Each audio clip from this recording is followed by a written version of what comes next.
Good morning students, welcome to my YouTube channel hope chemistry classes में आप सभी का स्वागत।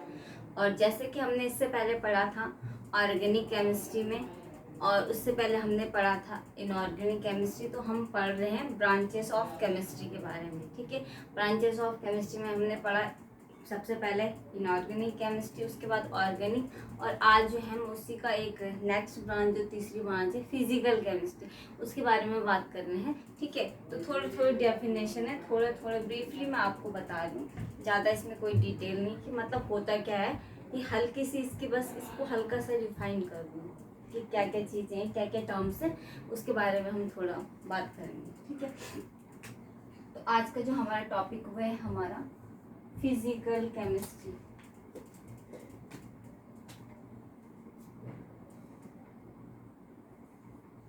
Physical chemistry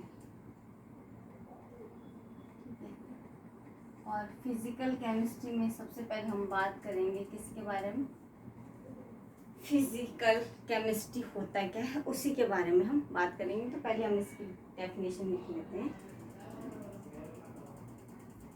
the branch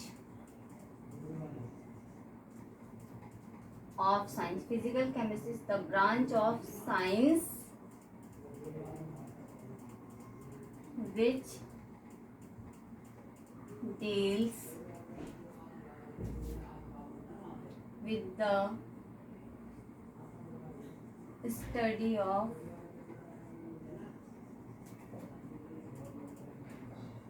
behavior,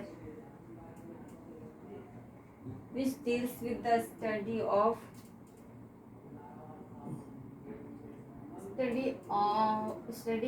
the behavior of matter at atomic and molecular levels, like इसके सब atomic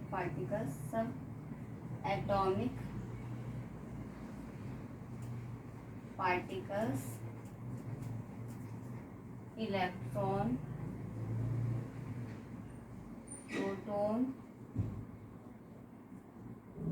and neutron.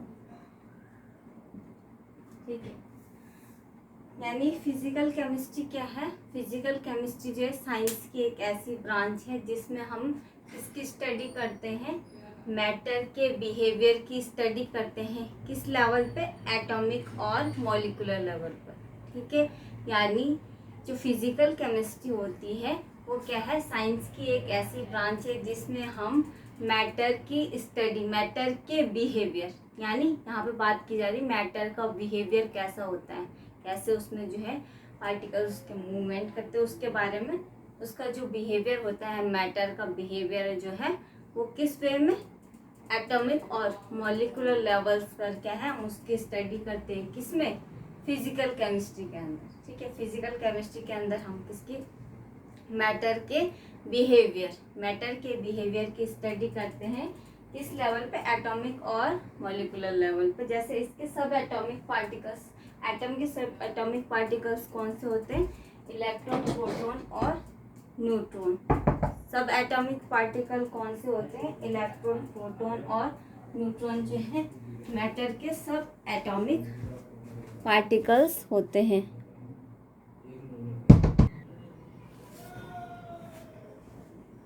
सब atomic particles में क्या है, इलेक्ट्रॉन, प्रोटॉन और न्यूट्रॉन। ठीक है, यानी एटम से भी छोटा जो मॉलिक्यूल यानी पार्टिकल होता है, पार्टिकल मतलब कण। ठीक है, छोटे छोटे कण मिला के, छोटे छोटे पार्टिकल्स मिला के एक एटम का निर्माण करते हैं। ठीक है, तो उसके जो सब एटॉमिक पार्टिकल्स हैं, यानी जिस सब एटॉमिक पार्टिकल से मिलके क्या है आपका एटम बना है, वो कौन कौन से हैं, इलेक्ट्रॉन, प्रोटॉन और न्यूट्रॉन। अब बात आती है इलेक्ट्रॉन होता क्या है, पता है आपको, सबको पता है कि इलेक्ट्रॉन क्या होता है, negatively charge sub atomic particle, negatively charge sub atomic particle को आप कहते हो इलेक्ट्रॉन। दूसरी टर्म आती है proton, positively charge sub atomic particle, आपका प्रोटॉन। और neutron an uncharged elementary particle. Particle is a neutron. ठीक है, यानी इसमें पॉजिटिव चार्ज होता है, दैट इज सॉरी मिस्टेक, इसमें नेगेटिव चार्ज होता है, that is it is a electron. Positive charge it is a proton and no charge this is a neutron. ठीक है, यानी इस पे कोई चार्ज नहीं होता है न्यूट्रॉन पे, या आप उसको न्यूट्रल बोल सकते हो। ठीक है, ना तो वो पॉजिटिव है ना वो नेगेटिव है, तो उस कंडीशन को आप कहते हो न्यूट्रल। ठीक है, उदासीन, यानी न्यूट्रॉन को आप उदासीन कह सकते हो। अब यहाँ पे एक क्वेश्चन आता है, हम एक क्वेश्चन लेते हैं कि हाउ मैनी, हम एक सवाल लेते हैं यहाँ पे, how many neutrons number in the carbon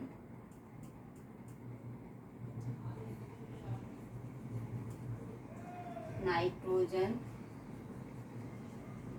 and oxygen. ठीक है, इससे पहले हम बात करते हैं कि इसमें हमने सवाल ले रखा है कि कार्बन नाइट्रोजन और ऑक्सीजन में न्यूट्रॉनों की संख्या, नंबर्स कितने होते हैं, कितने न्यूट्रॉन्स नंबर होते हैं। ठीक है, उससे पहले बात करते हैं कि न्यूट्रॉन्स नंबर कैसे निकालते हैं। ठीक है, जो आपका एटॉमिक वेट होता है, किसी भी एलिमेंट का एटॉमिक वेट और उसका क्या है एटॉमिक नंबर, यानी एटॉमिक वेट से क्या है एटॉमिक नंबर को माइनस करा, जितना माइनस करने के बाद जो नंबर आएगा वही उस एलिमेंट का क्या होगा न्यूट्रॉन नंबर। ठीक है, जैसे हमने यहाँ पे 3 एग्जाम्पल ले रखे, कार्बन नाइट्रोजन और ऑक्सीजन की। ठीक है, तो सबसे पहले बात करते हैं हम किसकी, कार्बन की। ठीक है, कार्बन का एटॉमिक नंबर 6, एटॉमिक वेट 12। हमने कहा कार्बन का जो है, हमने कहा कि कार्बन का पहले हम इसका फॉर्मूला लिख देते हैं, atomic weight minus atomic number. ठीक है, तो एटॉमिक वेट कितना है कार्बन का, वो है आपका 12, और एटॉमिक नंबर कितना है 6। ठीक है, तो 12 माइनस 6 कितना आएगा 6, तो नंबर ऑफ न्यूट्रॉन्स कितने हैं कार्बन में 6। ठीक है, तो न्यूट्रॉन नंबर कितने होंगे कार्बन में 6 होंगे। ठीक है, तो इस तरीके से क्या है आप न्यूट्रॉन्स नंबर निकालते हैं। उसी तरीके से हमारे पास जो है वो है दूसरा है ऑक्सीजन और नाइट्रोजन की न्यूट्रॉन नंबर। ठीक है, सेम है दोनों, तीनों में एक ही कंडीशन है क्योंकि फॉर्मूला सेम है सबका। न्यूट्रॉन नंबर निकालते कैसे, atomic weight minus atomic number, उससे आपका न्यूट्रॉन नंबर निकल जाता है। जैसे ऑक्सीजन की हम बात करते हैं, ऑक्सीजन का एटॉमिक नंबर कितना होता है 8 होता है। ठीक है, और एटॉमिक वेट कितना होता है 16, तो 16 माइनस 8 इक्वल टू 8, तो नंबर ऑफ न्यूट्रॉन इज 8। ठीक है, number of neutron in oxygen is 8। ठीक है, अब दूसरा है तीसरा इसमें जो हमारे पास है वो है नाइट्रोजन। नाइट्रोजन का एटॉमिक नंबर कितना है 7, एटॉमिक वेट कितना है 14 इक्वल टू, अब 14 माइनस 7 इक्वल टू 7। ठीक है, यानी atomic weight minus atomic number equal to कितना आया माइनस करके 7, यानी 7 न्यूट्रॉन्स नंबर है किसमें नाइट्रोजन में। तो इस तरीके से क्या है, न्यूटन्स नंबर निकालते हैं। ठीक है, अब आगे बात करते हैं हम इसकी, वो है, ये तो एक डेफिनेशन ये थी फिजिकल केमिस्ट्री की। अदर डेफिनेशन, फिजिकल केमिस्ट्री की अदर एक दो डेफिनेशन और बताती हूँ कौन कौन सी है, उसके बारे में थोड़ा सा हम डिस्कस करेंगे।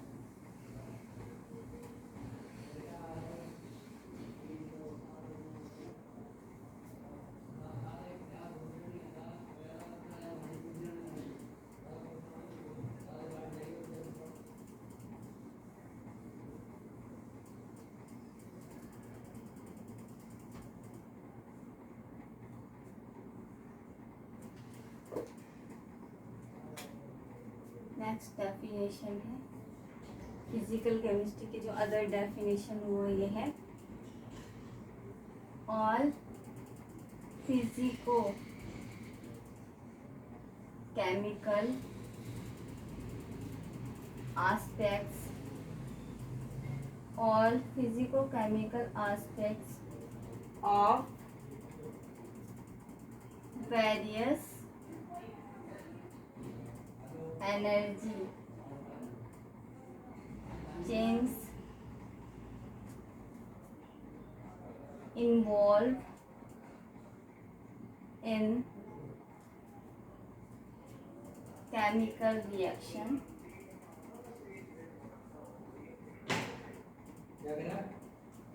are covered by this branch, are covered by this branch।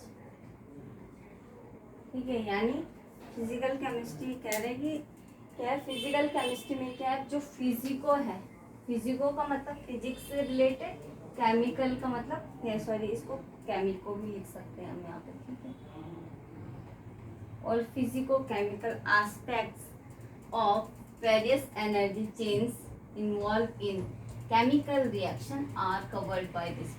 ठीक है, ये कह रहा है कि जो फिजिको केमिकल एस्पेक्ट्स के द्वारा जो वेरियस, जो बहुत सारी एनर्जी में जो चेंज आ रहा है, ठीक है, एनर्जी जो चेंज हो रही है इन्वॉल्व इन केमिकल रिएक्शन। ठीक है, फिजिको केमिकल एस्पेक्ट्स के द्वारा जो रिएक्शन में जो एनर्जी में जो चेंजेस हो रहा है, ठीक है, एनर्जी चेंजेस किस में हो रही है, जो केमिकल रिएक्शन हो रही है उसमें जो एनर्जी चेंज हो रही है, किसकी वजह से, फिजिको केमिकल एस्पेक्ट की वजह से, उसका हम जो स्टडी करते हैं वो किसके अंदर करते हैं, फिजिकल केमिस्ट्री के अंदर। ठीक है, तो एक डेफिनेशन इसकी ये हो गई। ठीक है, अब बात आती है यहाँ पे कि फिजिको केमिकल क्या होता है।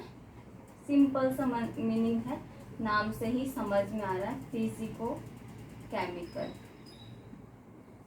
ठीक है, द प्रिंसिपल ऑफ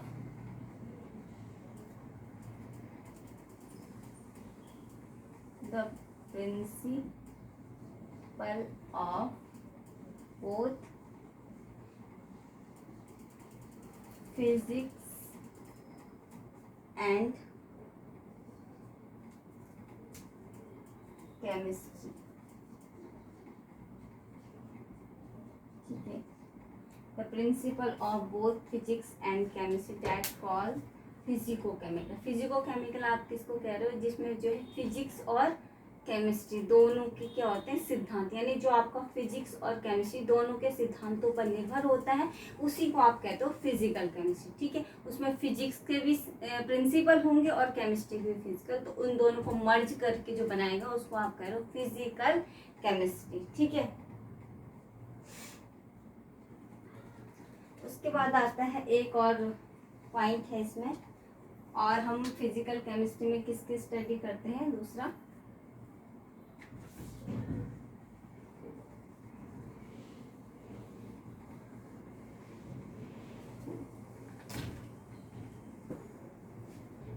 है, दूसरा पॉइंट जो इसमें है,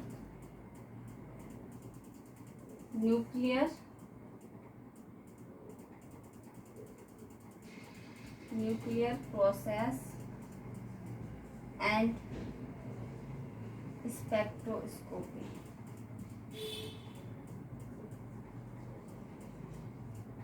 nuclear process and spectroscopy are also studied in this branch of chemistry.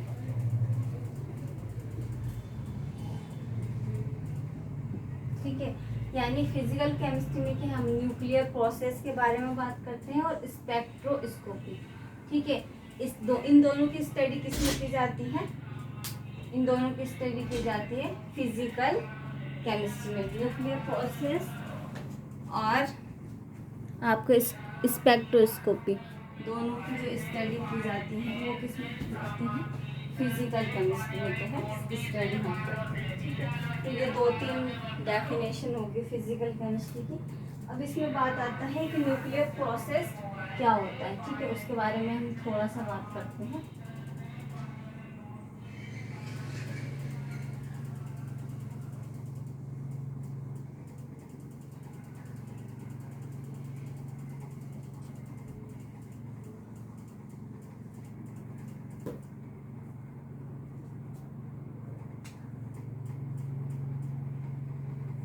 हमारा जो पॉइंट है देखें, nuclear process.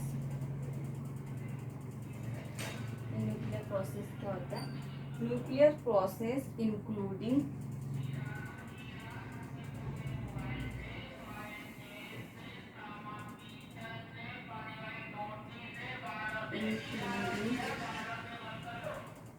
Fusion, fission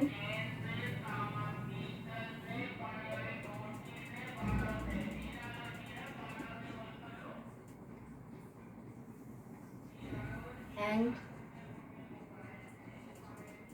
radioactive decays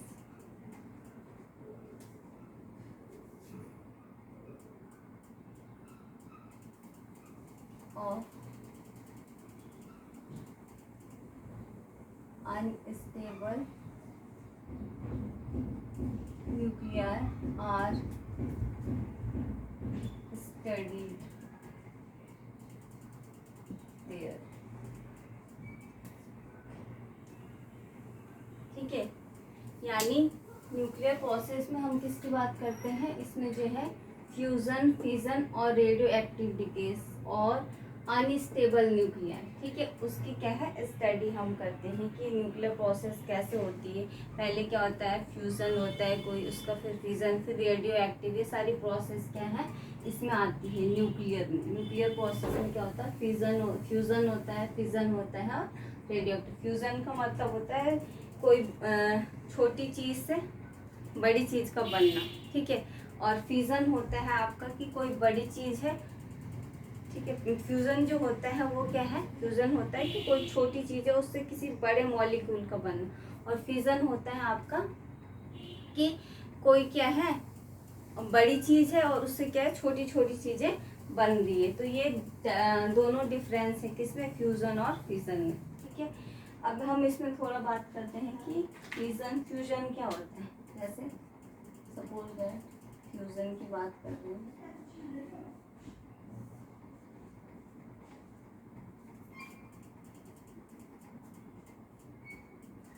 to light nuclei merge together a single heavier, two light nuclei merge together form a single heavier nucleus.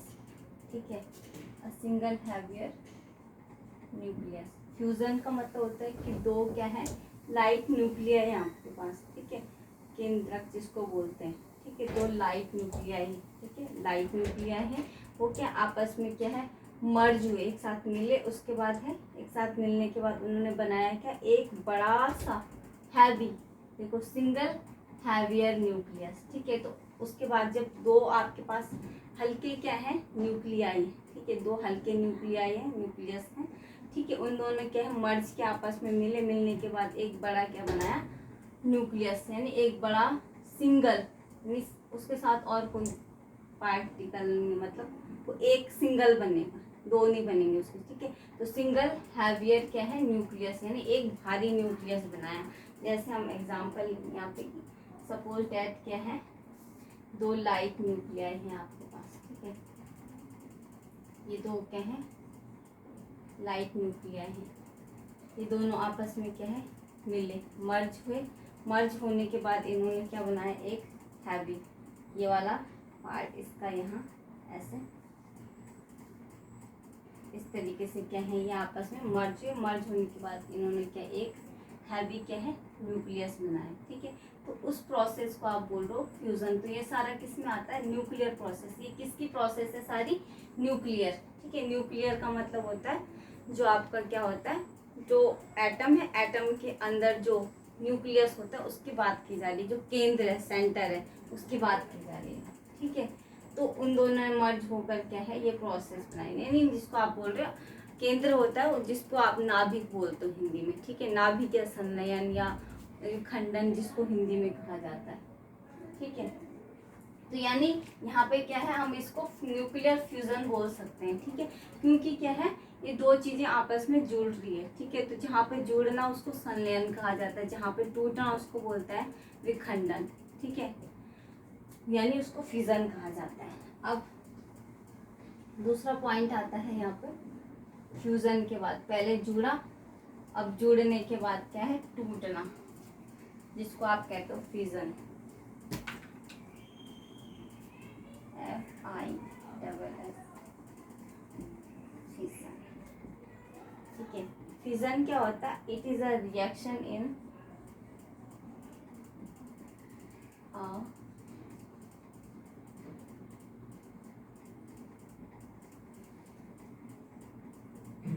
in which the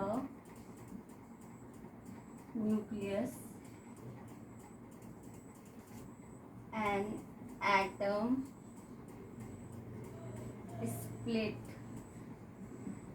split into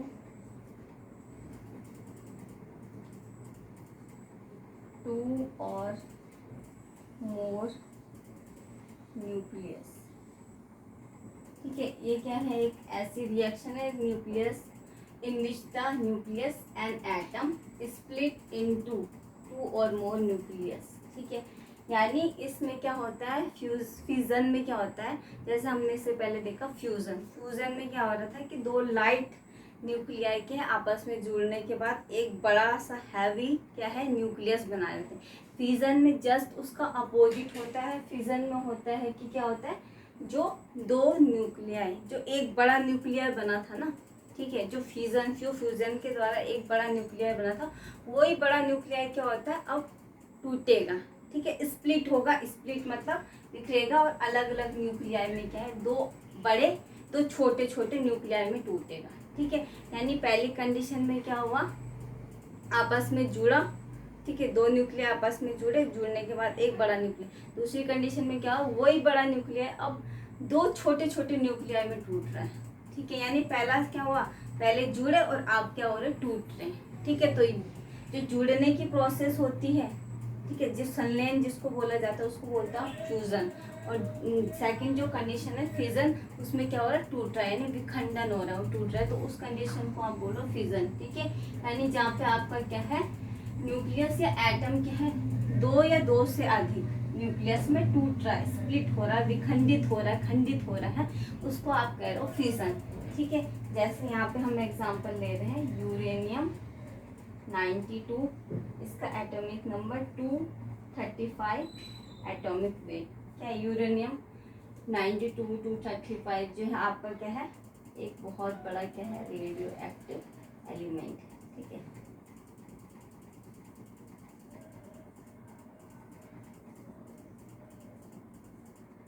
उसके बाद क्या है ये दो अलग अलग क्या है दो अलग अलग न्यूक्लियस में टूटा, जैसे इसने बनाया एक बेरियम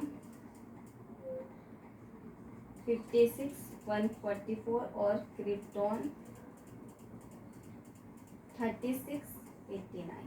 ठीक है, दो क्या है न्यूक्लियस, यानी ये यूरेनियम क्या हुआ, ये यूरेनियम जो स्प्लिट हुआ, स्प्लिट होने के बाद क्या है, इसमें दो छोटे छोटे क्या है न्यूक्लियस बनाए। ठीक है, इस कंडीशन को आप कह रहे हो फिजन। ठीक है, ये कंडीशन क्या हो रही है कि एक बड़ा न्यूक्लियस जब टूट रहा है छोटे छोटे न्यूक्लियस में, तो उस कंडीशन को आप कह रहे हो फिजन। जैसे हमने एग्जांपल लिया यूरेनियम का, यूरेनियम क्या है स्प्लिट होके दो अलग अलग क्या है न्यूक्लियस में टूटा, लाइक आप बोलो एक बेरियम, दूसरा आपने बोला क्रिप्टॉन। ठीक है, तो बेरियम आपका ये बना, ठीक है, और ये आपका क्रिप्टॉन हो जाए। ठीक है, तो इस प्रोसेस को आप कहते हो न्यूक्लियर फिजन। उसके बाद तीसरा आता है इसमें एक radio active decays.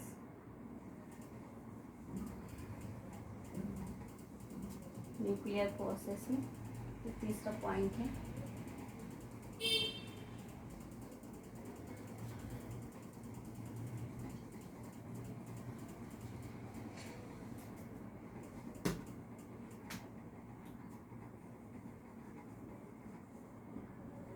Radio active decays.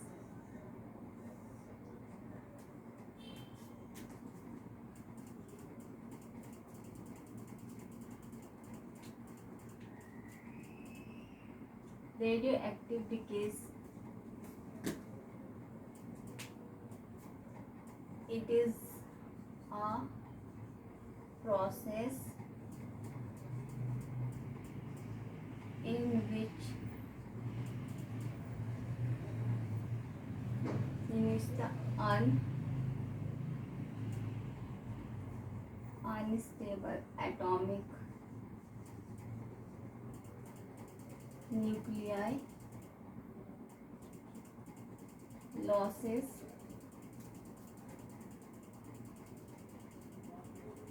energy by